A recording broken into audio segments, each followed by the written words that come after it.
Hi everyone, this is Robert. Welcome to The Well-Told Tale. Every week we bring you the finest science fiction and fantasy stories ever written. We have reached part 11 of The First Men in the Moon by H.G. Wells. Mr. Bedford has only just managed to escape from the moon, leaving Mr. Cavour missing, alive or dead or prisoner of the Selenites. Who knows? But that's not the end of Mr. Bedford's adventures. He may have been able to escape the moon, but now he has to land safely back on Earth. And then what? Who will he tell, and will they ever believe him? And what about Cavour? It's time to pull up a chair, relax, and enjoy part 11 of The First Men in the Moon by H.G. Wells. 21. Mr. Bedford at Littlestone. My line of flight was about parallel with the surface as I came into the upper air. The temperature of the sphere began to rise forthwith. I knew it behoved me to drop at once. Far below me, in a darkling twilight, stretched a great expanse of sea. I opened every window I could and fell, out of sunshine into evening, and out of evening into night. Vaster grew the earth and vaster, swallowing up the stars, and the silvery, translucent, starlit veil of cloud it wore spread out to catch me. At last, the world seemed no longer a sphere, but flat and then concave. It was no longer a planet in the sky, but the world of man. I shut all but an inch or so of earthward window and dropped with a slackening velocity. The broadening water, now so near that I could see the dark glitter of the waves, rushed up to meet me. The sphere became very hot. I snapped the last strip of window and sat scowling and biting my knuckles, waiting for the impact. The sphere hit the water with a huge splash. It must have sent it fathoms high. At the splash, I flung the Cavorite shutters open. Down I went, but slower and slower. And then I felt the sphere pressing against my feet, and so drove up again as a bubble drives.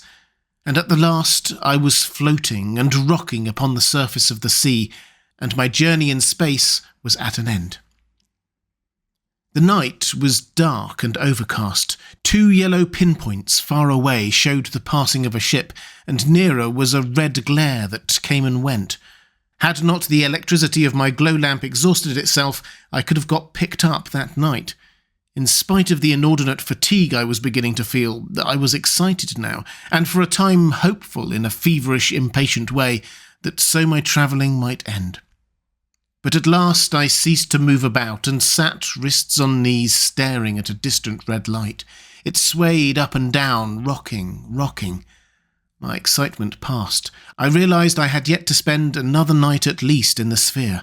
I perceived myself infinitely heavy and fatigued, and so I fell asleep. A change in my rhythmic motion awakened me. I peered through the refracting glass and saw that I had come aground upon a huge shallow of sand. Far away I seemed to see houses and trees, and seaward a curved, vague distortion of a ship hung between sea and sky. I stood up and staggered. My one desire was to emerge. The manhole was upward, and so I wrestled with the screw. Slowly I opened the manhole. At last the air was singing in again, as once it had sung out. But this time I did not wait until the pressure was adjusted. In another moment I had the weight of the window on my hands, and I was open, wide open, to the old familiar sky of earth. The air hit me on the chest so that I gasped. I dropped the glass screw. I cried out, put my hands on my chest, and sat down. For a time I was in pain. Then I took deep breaths. At last I could rise and move about again. I tried to thrust my head through the manhole, and the sphere rolled over. It was as though something had lugged my head down directly it emerged. I ducked back sharply, or I should have been pinned face under water. After some wriggling and shoving, I managed to crawl out upon sand, over which the retreating waves still came and went. I did not attempt to stand up. It seemed to me that my body must be suddenly changed to lead. Mother Earth had her grip on me now, no Cavorite intervening. I sat down, heedless of the water that came over my feet. It was dawn, a grey dawn, rather overcast, but showing here and there a long patch of greenish grey. Some way out, a ship was lying at anchor, a pale silhouette of a ship with one yellow light. The water came rippling in long, shallow waves. Away to the right curved the land, a shingle bank with little hovels, and at last a lighthouse, a sailing mark and a point. Inland stretched a space of level sand, broken here and there by pools of water, and ending a mile away perhaps in a low shore of scrub. To the northeast, some isolated watering place was visible, a row of gaunt lodging houses, the tallest things that I could see on earth, dull dabs against the brightening sky. What strange men can have reared these vertical piles in such an amplitude of space, I do not know. There they are, like pieces of Brighton lost in the waste. For a long time I sat there, yawning and rubbing my face. At last I struggled to rise. It made me feel that I was lifting a weight. I stood up. I stared at the distant houses. For the first time since our starvation in the crater, I thought of earthly food. Bacon, I whispered, eggs, good toast and good coffee. And how the devil am I going to get all this stuff to Lim? I wondered where I was. It was an east shore anyhow, and I had seen Europe before I dropped.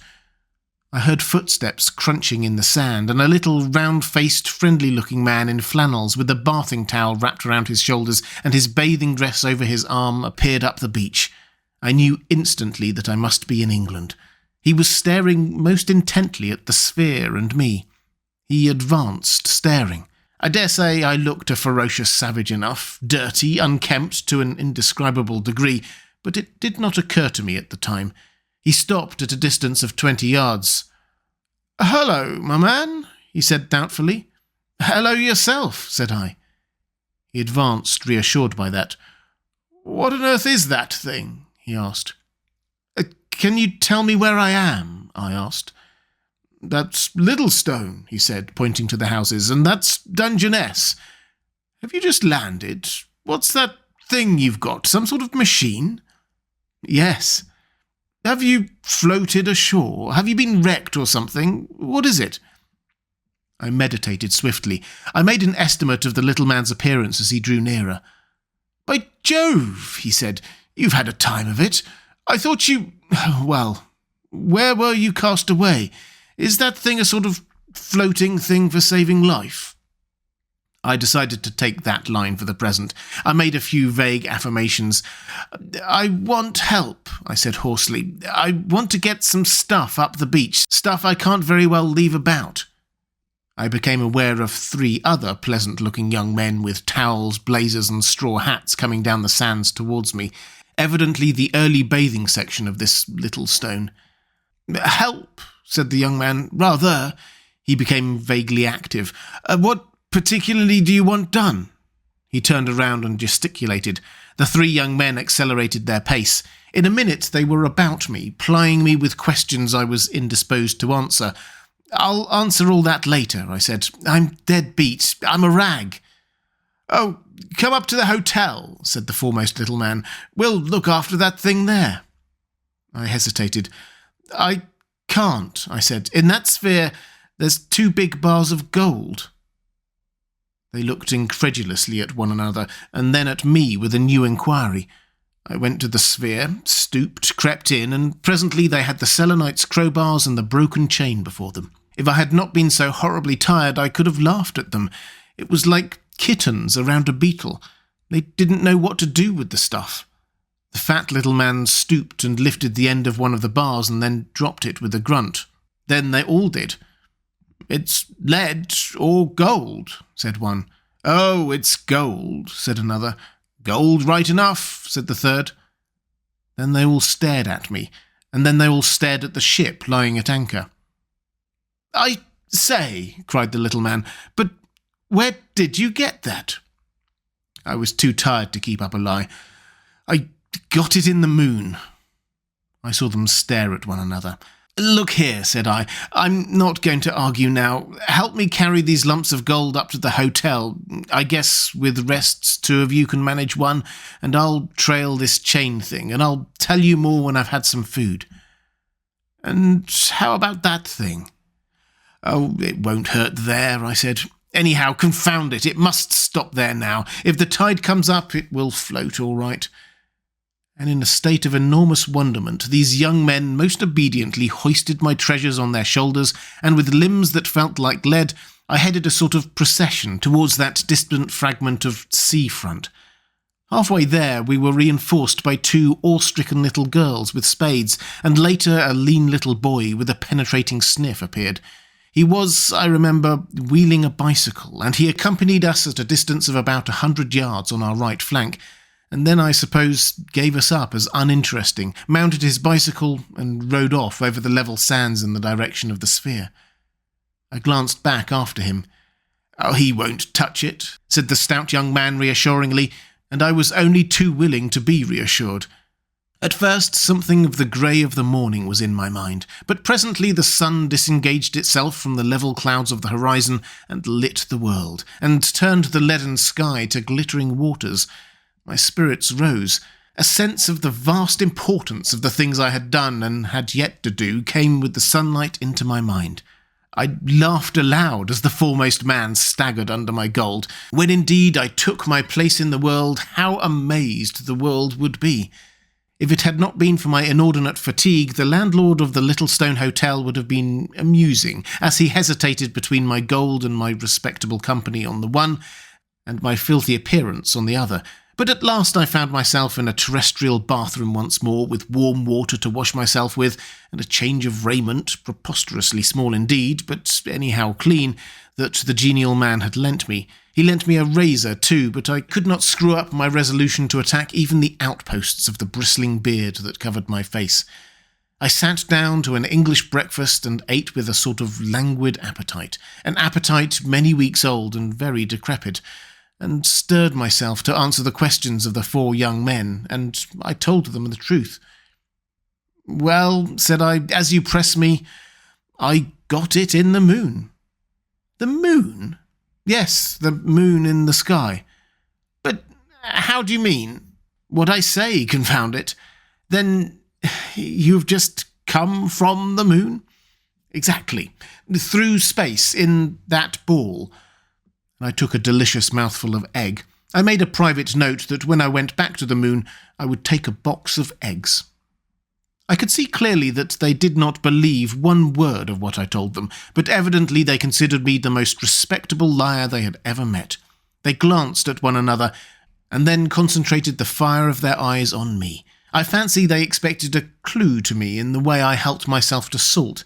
They seemed to find something significant in my peppering my egg. These strangely shaped masses of gold they had staggered under held their minds. There the lumps lay in front of me, each worth thousands of pounds, and as impossible for anyone to steal as a house or a piece of land. As I looked at their curious faces over my coffee cup, I realised something of the enormous wilderness of explanations into which I should have to wander to render myself comprehensible again. "You don't really mean," began the youngest man, in the tone of one who speaks to an obstinate child. Just pass me that toast rack," I said, and shut him up completely. "But look here, I say," began one of the others, "we're not going to believe that, you know." "Ah, well," said I, and shrugged my shoulders. "He doesn't want to tell us," said the youngest man in a stage aside, and then, with an appearance of great sang-froid, "You don't mind if I take a cigarette?" I waved him a cordial assent and proceeded with my breakfast. Two of the others went and looked out of the farther window and talked inaudibly. I was struck by a thought. "The tide," I said, "is running out?" There was a pause, a doubt who should answer me. "It's near the ebb," said the fat little man. "Well, anyhow," I said, "it won't float far." I decapitated my third egg and began a little speech. "Look here," I said, "please don't imagine I'm surly or telling you uncivil lies or anything of that sort.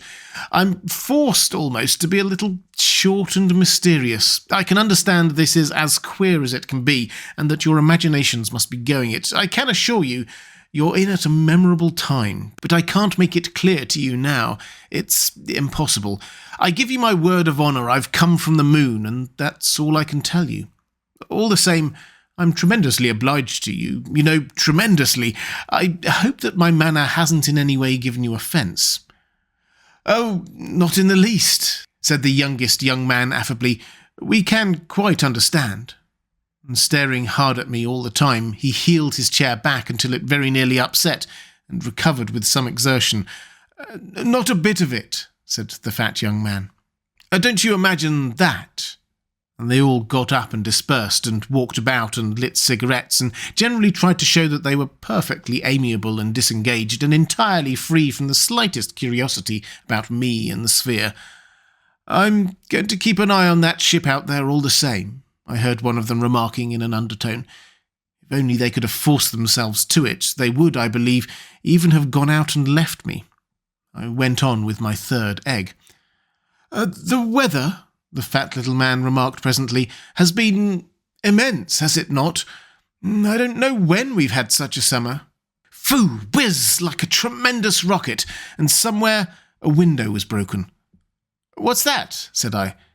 "It isn't," cried the little man, and rushed to the corner window. All the others rushed to the window likewise. I sat staring at them. Suddenly I leapt up, knocked over my third egg, rushed for the window also. I had just thought of something.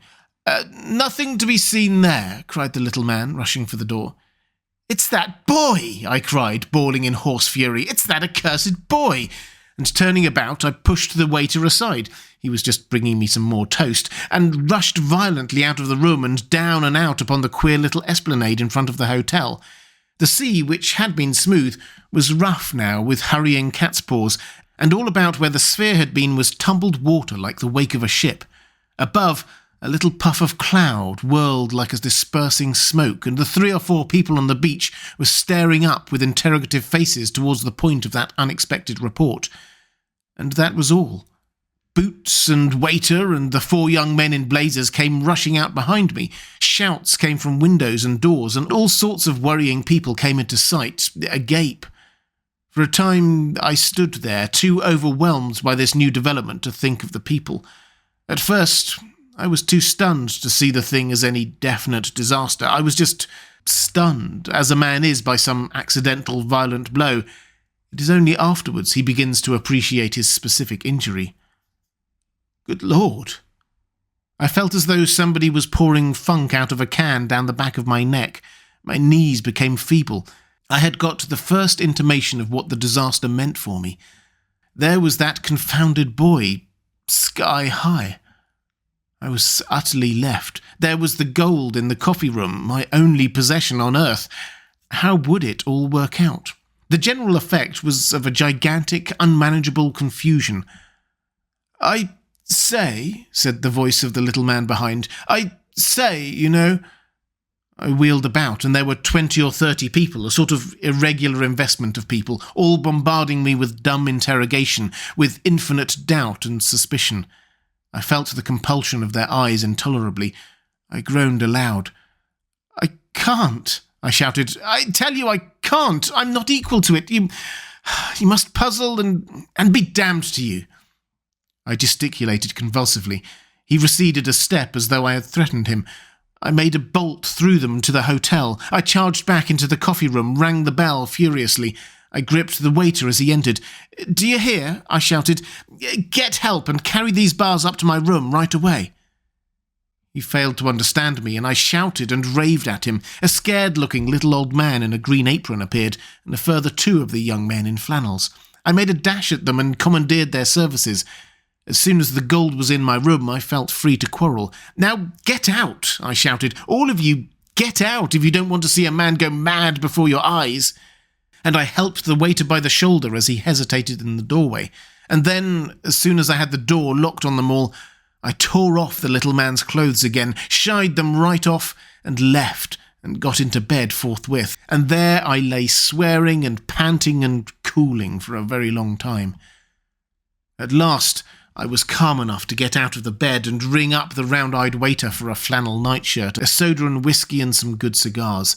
And these things being procured me, after an exasperating delay that drove me several times to the bell, I locked the door again and proceeded very deliberately to look the entire situation in the face.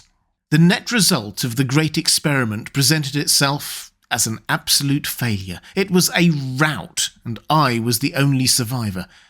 It was an absolute collapse, and this was the final disaster. There was nothing for it but to save myself, and as much as I could by the way of prospects from our debacle. At one fatal crowning blow, all my vague resolutions of return and recovery had vanished. My intention of going back to the moon, of getting a sphere full of gold, and afterwards of having a fragment of Cavorite analysed and so recovering the great secret, perhaps finally even of recovering Cavour's body, all these ideas vanished altogether. I was the sole survivor, and that was all. I think that going to bed was one of the luckiest ideas I have ever had in an emergency. I really believe I should either have got loose-headed or done some indiscreet thing, but there, locked in and secure from all interruptions, I could think out the position in all its bearings and make my arrangements at leisure. Of course, it was quite clear to me what had happened to the boy. He had crawled into the sphere, meddled with the studs, shut the Cavorite windows, and gone up. It was highly improbable he had screwed the manhole stopper, and even if he had, the chances were 1,000 to 1 against his coming back. It was fairly evident that he would gravitate with my bales to somewhere near the middle of the sphere and remain there, and so cease to be a legitimate terrestrial interest, however remarkable he might seem to the inhabitants of some remote quarter of space. I very speedily convinced myself on that point, and as for any responsibility I might have in the matter, the more I reflected on that, the clearer it became that if only I kept quiet about things, I need not trouble myself about that. If I was faced by sorrowing parents demanding their lost boy, I had merely to demand my lost sphere, or ask them what they meant.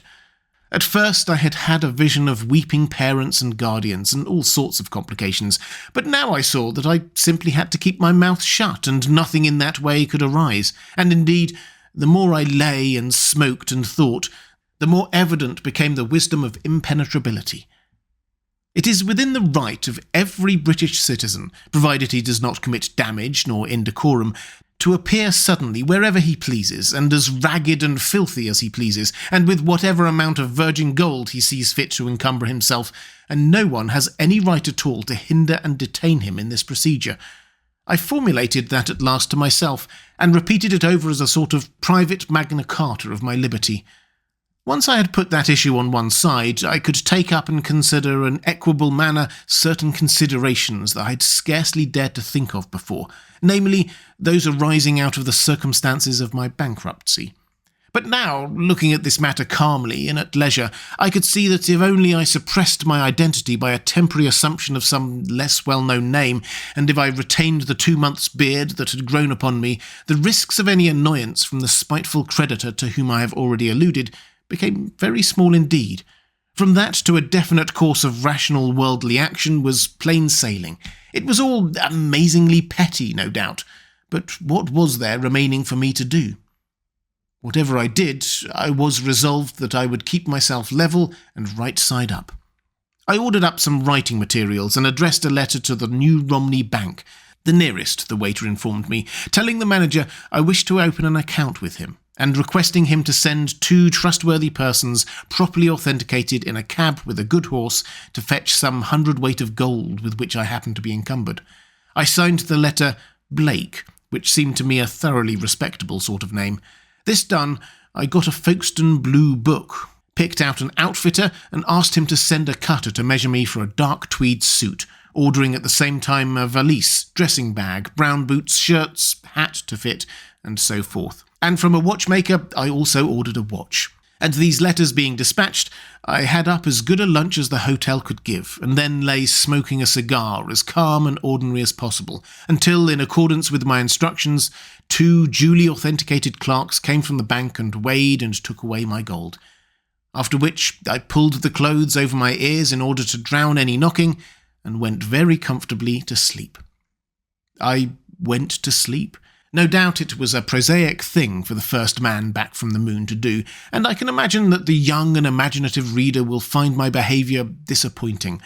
But I was horribly fatigued and bothered, and, confound it, what else was there to do? There certainly was not the remotest chance of my being believed, if I had told my story then, and it certainly would have subjected me to intolerable annoyances. I went to sleep. When at last I woke up again, I was ready to face the world as I have always been accustomed to face it since I came to years of discretion. And so I got away to Italy, and there is where I am writing this story. If the world will not have it as fact, then the world may take it as fiction. It is no concern of mine. And now that the account is finished, I am amazed to think how completely this adventure is gone and done with. Everybody believes that Cavour was a not very brilliant scientific experimenter who blew up his house and himself at Lymm, and they explain the bang that followed my arrival at Littlestone by a reference to the experiments with explosives that are going on continually at the government establishment of Lydd, 2 miles away. I must confess that hitherto I have not acknowledged my share in the disappearance of Master Tommy Simmons, which was that little boy's name. That perhaps may prove a difficult item of corroboration to explain away. They account for my appearance in rags with 2 bars of indisputable gold upon the Littlestone beach in various ingenious ways. It doesn't worry me what they think of me. They say I have strung all these things together to avoid being questioned too closely as to the source of my wealth. I would like to see the man who could invent a story that would hold together like this one. Well, they must take it as fiction. There it is. I have told my story, and now I suppose I have to take up the worries of this terrestrial life again. Even if one has been to the moon, one still has to earn a living. So I am working here at Amalfi, on the scenario of that play I sketched before Cavour came walking into my world, and I am trying to piece my life together as it was before I ever saw him. I must confess that I find it hard to keep my mind on the play when the moonshine comes into my room. It is full moon here, and last night I was out on the pergola for hours, staring away at the shining blackness that hides so much. Imagine it. Tables and chairs and trestles and bars of gold. Oh, confound it. If only one could hit on that Cavorite again, but a thing like that doesn't come twice in a life. Here I am, a little better off than when I was at Lymm, and that is all. And Cavour has committed suicide in a more elaborate way than any other human being ever did before.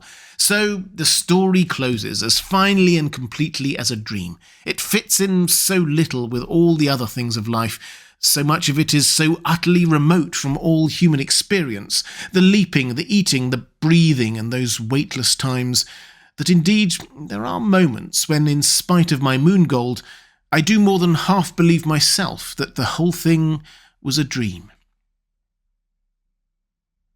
22. The Astonishing Communication of Mr. Julius Vendigy. When I had finished my account of my return to the earth at Littlestone, I wrote "The End," made a flourish and threw my pen aside, fully believing that the whole story of the first men in the moon was done. Not only had I done this, but I had placed my manuscript in the hands of a literary agent, had permitted it to be sold, had seen the greater portion of it appear in the Strand magazine, and was setting to work again upon the scenario of the play I had commenced at Lymm before I realised that the end was not yet. And then, following me from Amalfi to Algiers, there reached me, it is now about 6 months ago, one of the most astonishing communications I have ever been fated to receive. Briefly, it informed me that Mr. Julius Vendigy, a Dutch electrician who has been experimenting with certain apparatus akin to the apparatus used by Mr. Tesla in America, in the hope of discovering some method of communication with Mars, was receiving day by day a curiously fragmentary message in English, which was indisputably emanating from Mr. Cavour in the moon.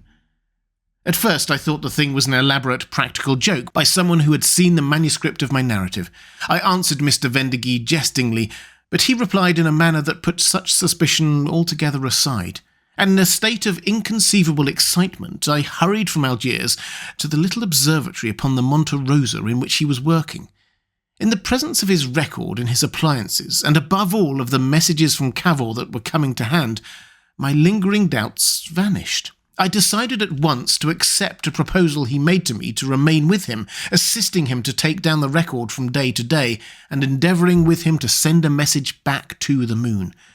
Cavour, we learned, was not only alive, but free, in the midst of an almost inconceivable community of those ant-like beings, these ant-men in the blue darkness of the lunar caves. He was lamed, it seemed, but otherwise in quite good health. In better health, he distinctly said, than he usually enjoyed on Earth. He had had a fever, but it had left no bad effects. But curiously enough, he seemed to be labouring under a conviction that I was either dead in the moon crater or lost in the deep of space. His message began to be received by Mr Vendigy when that gentleman was engaged in a quite different investigation. The reader will no doubt recall the little excitement that began the century arising out of an announcement by Mr Nikola Tesla, the American electrical celebrity, that he had received a message from Mars.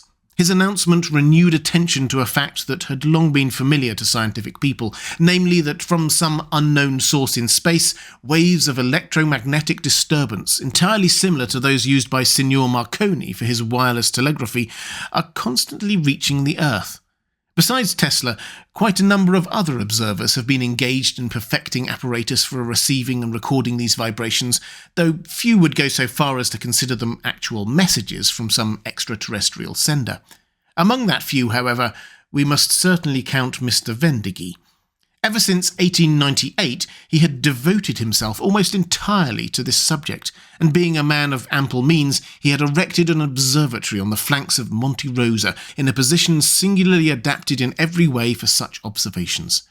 My scientific attainments, I must admit, are not great, but so far as they enable me to judge, Mr Vendigy's contrivances for detecting and recording any disturbance in the electromagnetic conditions of space are singularly original and ingenious, and by a happy combination of circumstances, they were set up and in operation about 2 months before Cavour made his first attempt to call up the Earth. Consequently, we have fragments of his communication even from the beginning. Unhappily, they are only fragments, and the most momentous of all the things that he had to tell humanity, the instructions, that is, for the making of Cavourite, if indeed he ever transmitted them, have throbbed themselves away unrecorded into space. We never succeeded in getting a response back to Cavour. He was unable to tell, therefore, what we had received or what we had missed, nor indeed did he certainly know that anyone on Earth was really aware of his efforts to reach us, and the persistence he displayed in sending 18 long descriptions of lunar affairs, as they would be if we had them complete, shows how much his mind must have turned back towards his native planet since he left it 2 years ago. You can imagine how amazed Mr Vendigy must have been when he discovered his record of electromagnetic disturbances interlaced by Cavour's straightforward English. Mr Vendigy knew nothing of our wild journey moonward, and suddenly this English out of the void. It is well the reader should understand the conditions under which it would seem these messages were sent. Somewhere within the moon, Cavour certainly had access for a time to a considerable amount of electrical apparatus, and it would seem he rigged up, perhaps furtively, a transmitting arrangement of the Marconi type. This he was able to operate at irregular intervals, sometimes for only half an hour or so, sometimes for 3 or 4 hours at a stretch. At these times, he transmitted his earthward message, regardless of the fact that the relative position of the moon and the points upon the Earth's surface is constantly altering. As a consequence of this, and of the necessary imperfections of our recording instruments, his communication comes and goes in our records in an extremely fitful manner. It becomes blurred, it fades out in a mysterious and altogether exasperating way.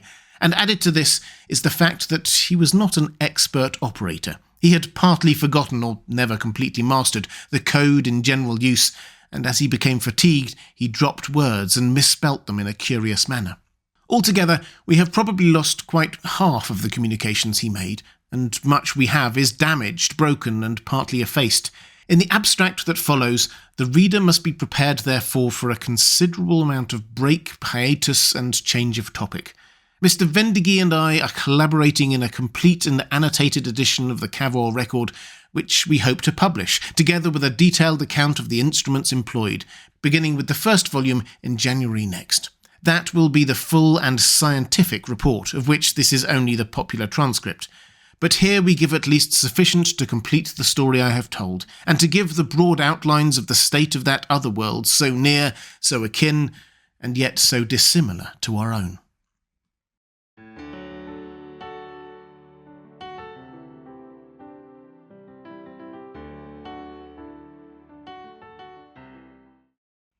And welcome back.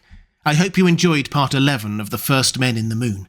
If you'd like to support The Well Told Tale as we make these classics available for free to everyone, Thank you. The best way to do that is through my Patreon page. There's a link in the description. I'll be back next week with part 12 of the story. I hope you can join me.